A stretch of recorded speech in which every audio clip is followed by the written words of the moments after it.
Баршаңызға сәлем, сіздермен Ұлданай. Бүгін сіздермен орыс халқының ең сүйіп жейтін ұлттық тағамы десем де болады, борщ жасаймыз. Менімен бірге видеоны соңына дейін қараңыздар. Қолдап комментария жазып, лайк басып отырыңыздар. Осындай керемет борщ жасаудың құпия әдістерімен бөлісетін боламын. Менің басқа да видеомды жіберіп алмас үшін колокольчик батырмасын басуды ұмытпаңыздар. Ал мен бастаймын. Ең алдымен қазанымызға жуып тазаланған етімізді салып, қайнатып аламыз. Бетінде көбіктер шыққаннан кейін міндетті түрде көбіктерін жақсылап алып тазалап алыңыздар.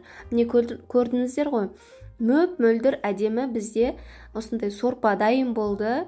Дәміне қарай тұзыңызды, дәмдеушіңізді қоссаңыз болады. Ендігі кезекте қызылша керек болады, сәбіз керек болады.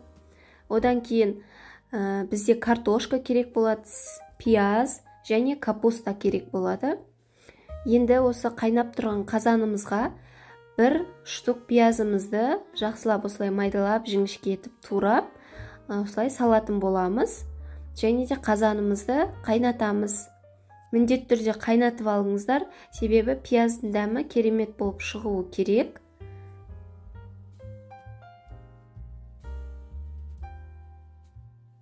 Қайнап болғаннан кейін қазанымыздың қақпағын ашып, ендігіде картобымызды салатын боламыз. Мен бір 10 минуттай пиязымды қайнаттым. Енді картошкам піскенше 15 минуттай қайнататын боламын. Одан кейін мен осындай табама қызылша мен сәбізімді араластырып, міне ең төмен жай отта осылай сәбізіміз бен қызылшамыз өлгенше қуырып алатын боламыз. Аздап май құйсаңыздар болады, себебі асты жабысып қалмау керек, күйіп кетпеу керек. Міне дәл осы мен сияқты осылай араластырып қуырып алыңыздар. Одан кейін міне қуырылғаннан кейін көрдіңіздер ғой, жақсылап араласты менде қызылша мен сәбіз. Енді қазір бір стакан су құятын боламыз. Сізде көп болса бір стакан толтырып қойсаңыз болады. Менде қызылша мен сәбізім аз болғандықтан жарты стакан су құйдым. Ең төменгі отқа қойып, астын бетін жауып 15-20 минутта пісіріп алатын боламыз.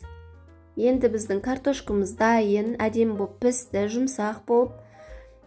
Енді біз капустаны салатын боламыз. Капустаңыз неғұрлым көп болса, соғұрлым сіздің борщыңыз қою, дәмді, керемет болып шығады. Сіз егер етіңізді сүзіп алсаңыз да болады, немесе мен сияқты бірге қайната берсеңіз болады. Тамақ дайын болғанша көп адамдар негізі етін сүзіп алады, одан кейін қалған заттарын салып, ең соңында етін турап, араластырып жібереді тамаққа. Не көрдіңіз ғой, енді бұны да әдемілеп қайнатып, піскенше қайнататын боламыз. Капустамыз тез піседі, көп уақыт алмайды. Шамамен 20 минуттай қойдым отқа. Дәміне қарай тағы да тұзын салдым.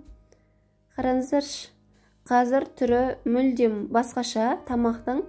Қазір мен қызылша мен сәбіз араласқан подливімді салған кезде түсінің қандай керемет болып өзгеретінін өздеріңізде байқайсыздар. Міндетті түрде осы рецепт бойынша жасап көріңіздер, мүлдем өкінбейтін боласыздар. Қараңыздаршы, қандай қып-қызыл әдемі. Мен ешқандай томат қоспаймын. Бұл тамаққа томаттың керегі жоқ.